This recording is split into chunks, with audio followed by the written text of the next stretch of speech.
The Hanging Gardens of Babylon, one of the 7 wonders of the ancient world, is the only one whose location has not been definitively established. The Hanging Gardens were a distinctive feature of ancient Babylon. They were a great source of pride to the people. Possibly built by King Nebuchadnezzar II in 600 BC, the gardens are believed to have been a remarkable feat of engineering. An ascending series of tiered gardens containing all manner of trees, shrubs, and vines. The gardens were said to have looked like a large green mountain constructed of mud bricks. Traditionally they were said to have been built in the ancient city of Babylon, near present-day Hilla, Babel province, in Iraq. The Babylonian priest Berosus, writing in about 290 BC and quoted later by Josephus, attributed the gardens to the Neo-Babylonian king Nebuchadnezzar II, who ruled between 605 and 562 BC. There are no extant Babylonian texts which mention the gardens, and no definitive archaeological evidence has been found in Babylon.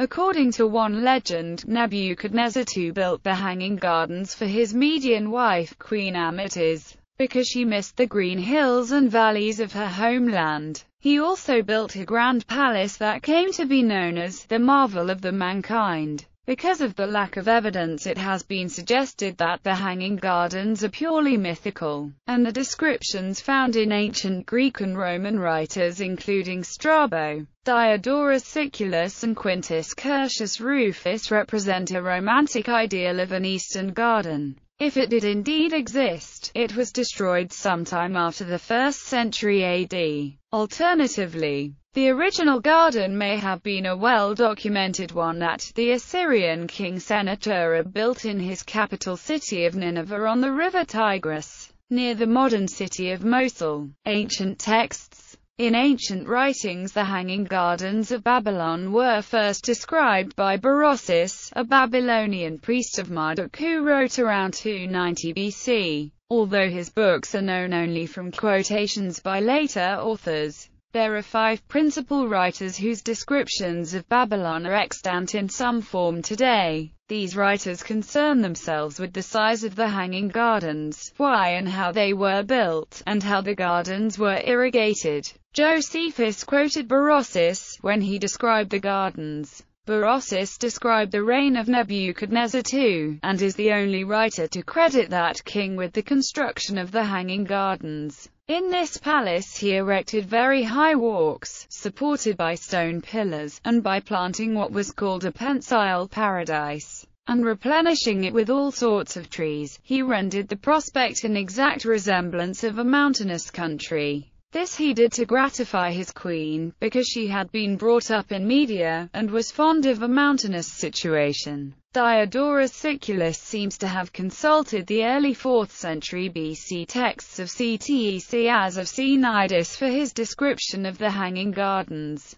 There was also, beside the Acropolis, the Hanging Garden, as it is called, which was built, not by Semiramis, but by a late Assyrian king to please one of his concubines, for she, they say, being a Persian by race and longing for the meadows of her mountains, asked the king to imitate, through the artifice of a planted garden, the distinctive landscape of Persia. The park extended 4 plethra on each side, and since the approach to the garden sloped like a hillside and the several parts of the structure arose from one another tier on tier, the appearance of the whole resembled that of a theatre. When the ascending terraces had been built, there had been constructed beneath them galleries which carried the entire weight of the planted garden and rose little by little one above the other, along the approach, and the uppermost gallery, which was 50 cubits high, bore the highest surface of the park, which was made level with the circuit wall of the battlements of the city. Furthermore, the walls, which had been constructed at great expense, were 22 feet thick, while the passageway between each 2 walls was 10 feet wide.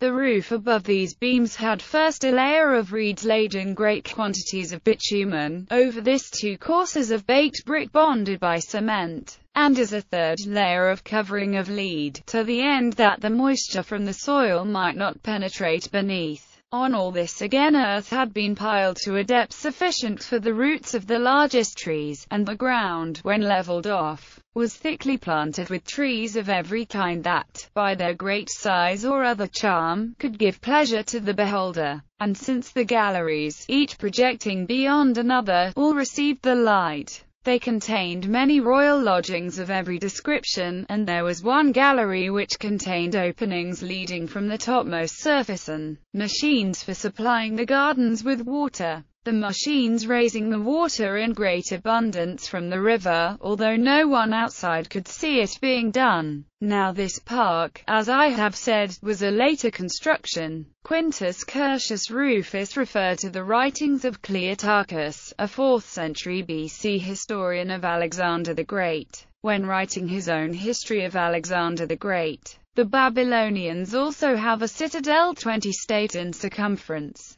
The foundations of its turrets are sunk 30 feet into the ground and the fortifications rise 80 feet above it at the highest point. On its summit are the hanging gardens, a wonder celebrated by the fables of the Greeks. They are as high as the top of the walls and owe their charm to the shade of many tall trees. The columns supporting the whole edifice are built of rock, and on top of them is a flat surface of squared stones strong enough to bear the deep layer of earth placed upon it and the water used for irrigating it. So stout are the trees the structure supports that their trunks are 8 cubits thick in their height as much as 50 feet. They bear fruit as abundantly as if they were growing in their natural environment, and although time with its gradual decaying processes is as destructive to nature's works as to man's, even so this edifice survives undamaged, despite being subjected to the pressure of so many tree roots and the strain of bearing the weight of such a huge forest. It has a substructure of walls 20 feet thick at 11-foot intervals, so that from a distance one has the impression of woods overhanging their native mountains.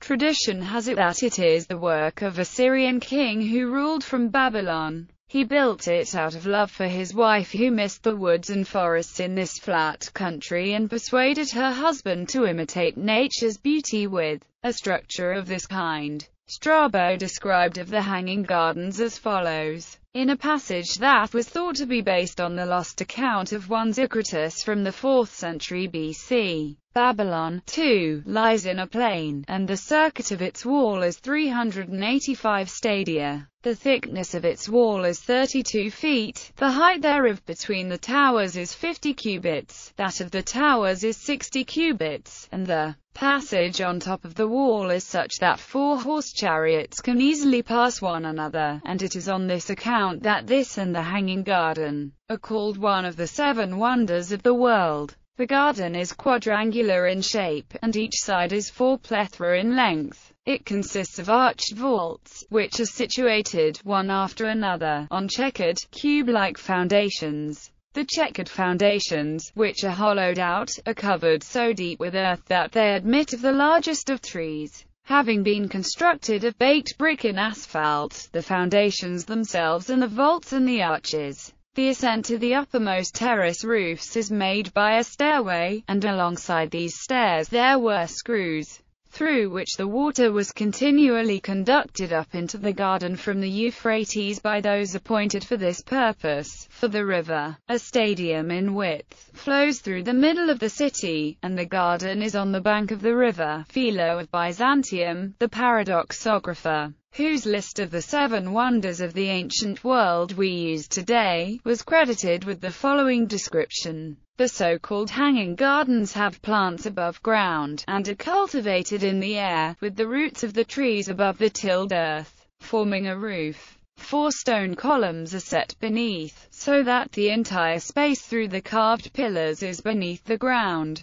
Palm trees lie in place on top of the pillars, alongside each other as beams, leaving very little space in between. This timber does not rot, unlike others. When it is soaked and put under pressure it swells up and nourishes the growth from roots, since it incorporates into its own interstices what is planted with it from outside. Much deep soil is piled on, and then broad-leaved and especially garden trees of many varieties are planted, and all kind of flowering plants. everything, in short, that is most joyous and pleasurable to the onlooker. The place is cultivated as if it were tilled earth, and the growth of new shoots has to be pruned almost as much as on normal land. This arable land is above the heads of those who stroll along through the pillars. When the uppermost surface is walked on, the earth on the roofing stays firm and undisturbed, just like a place with deep soil. Aqueducts contain water running from higher places. Partly they allow the flow to run straight downhill, and partly they force it up, running backwards by means of a screw. Through mechanical pressure they force it round and round the spirals of the machines,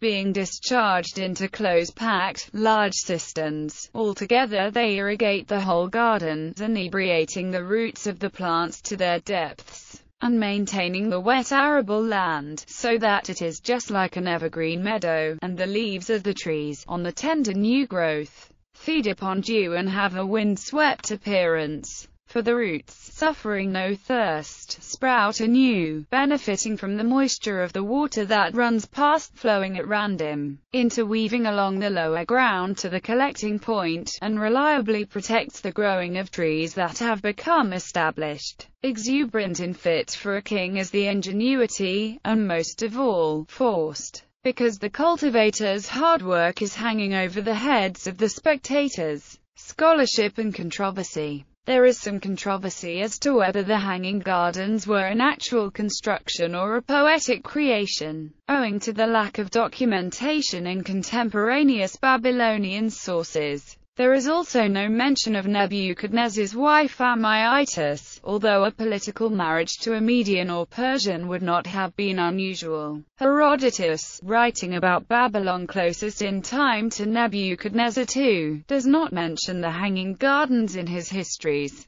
To date, no archaeological evidence has been found at Babylon for the hanging gardens. It is possible that evidence exists beneath the Euphrates, which cannot be excavated safely at present. The river flowed east of its current position during the time of Nebuchadnezzar II, and little is known about the western portion of Babylon. Rollinger has suggested that Berossus attributed the gardens to Nebuchadnezzar for political reasons, and that he had adopted the legend from elsewhere. A recent theory proposes that the hanging gardens of Babylon were actually constructed by the Assyrian king Sennacherib for his palace at Nineveh. Stephanie Daly posits that during the intervening centuries the two sites became confused, and the extensive gardens at Sennacherib's palace were attributed to Nebuchadnezzar II's Babylon. Recently discovered evidence includes excavation of a vast system of aqueducts inscribed to Sennacherib, which Daly proposes were part of a 50-mile series of canals, dams, aqueducts,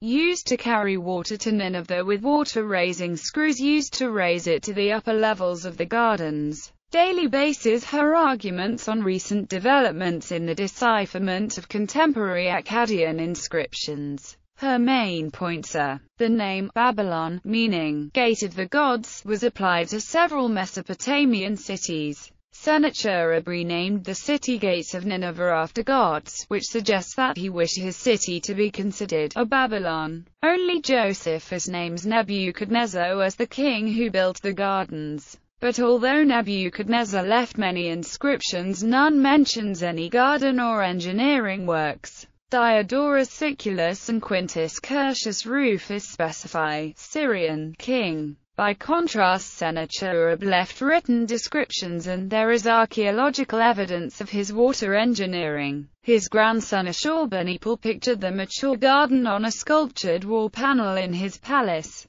Sennacherib called his new palace and garden a wonder for all peoples. He describes the making and operation of screws to raise water in his garden. The descriptions of the classical authors fit closely to these contemporary records. Before the Battle of Gaugamela in 331 BC, Alexander the Great camped for 4 days near the aqueduct at Jerwin. The historians who traveled with him would have had ample time to investigate the enormous works around him, recording them in Greek. These first-hand accounts do not survive into our times, but were quoted by later Greek writers. The hanging garden at Nineveh. King Sennacherib's hanging garden was considered a world wonder not just for its beauty, the year-round oasis of lush green in a dusty summer landscape, but also for the marvelous feats of water engineering that maintained the garden. There was a tradition of Assyrian royal garden building.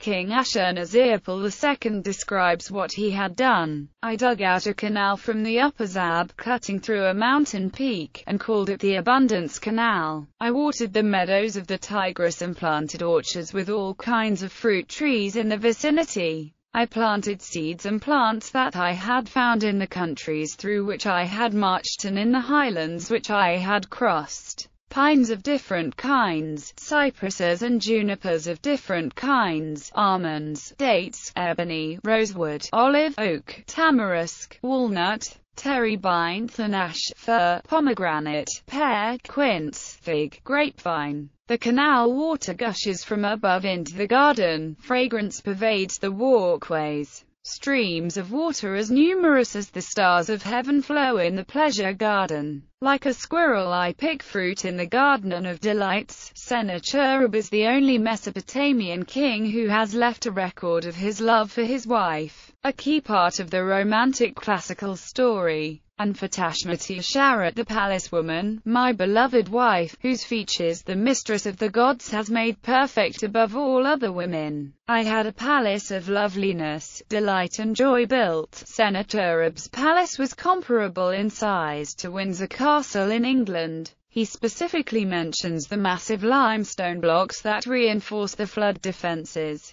Parts of the palace were excavated by Austin Henry Layard in the mid-19th century. His citadel plan shows contours which would be consistent with Sennacherib's garden, but its position has not been confirmed. The area has been used as a military base in recent times, making it difficult to investigate further. A sculptured wall panel of Ashurbanipal shows the garden in its maturity. There is one original panel and the drawing of another in the British Museum, although neither is on public display. Several features mentioned by the classical authors are discernible on these contemporary images. The irrigation of such a garden demanded an upgraded water supply to the city of Nineveh. The canals stretched over 50 kilometers into the mountains. Sennacherib was proud of the technologies he had employed, and describes them in some detail on his inscriptions. For example, at the headwater of Bavian his inscription mentions automatic sluice gates but does not say how they worked. The sluice gate of that canal opens without a spade or a shovel and lets the waters of abundance flow. Its sluice gate is not opened by the labor of men's hands, but by the will of the gods. An enormous aqueduct crossing the valley at Jerwin was constructed of over 2 million dressed stones. It used stone arches and waterproof cement. On it is written, Sennacherib, king of the world, king of Assyria. Over a great distance I had a watercourse directed to the environs of Nineveh, joining together the waters. Over steep-sided valleys I spanned an aqueduct of white limestone blocks. I made those waters flow over it. He claims to be the first to deploy a new casting technique in place of the lost wax process for his monumental bronze castings, and describes the making of his water screws. Whereas in former times the kings my forefathers had created bronze statues imitating real-life forms to put on display inside temples. But in their method of work they had exhausted all the craftsmen, for lack of skill and failure to understand the principles. They needed so much oil, wax and tallow for the work that they caused a shortage in their own countries. I, Sennacherib, leader of all princes, knowledgeable in all kinds of work, took much advice and deep thought over doing that kind of work. I created clay molds as if by divine intelligence for cylinders and screws. In order to draw up water all day long, I had ropes, bronze wires and bronze chains made, and instead of a shaduf I set up the cylinders and screws of copper over cisterns. I raised the height of the surroundings of the palace, to be a wonder for all peoples. A high garden imitating the Amanus Mountains I laid out next to it, with all kinds of aromatic plants, orchard fruit trees, trees that enrich not only mountain country but also chaldi, as well as trees that bear wool. Planted within it, Sennacherib could bring the water into his garden at a high level because it was sourced from further up the mountains. He then raised the water even higher by deploying his new water screws. This meant he could build a garden that towered into the sky with large trees on the top of the terraces, a stunning artistic effect that surpassed those of his predecessors and which justifies his own claim to have built a wonder for all peoples.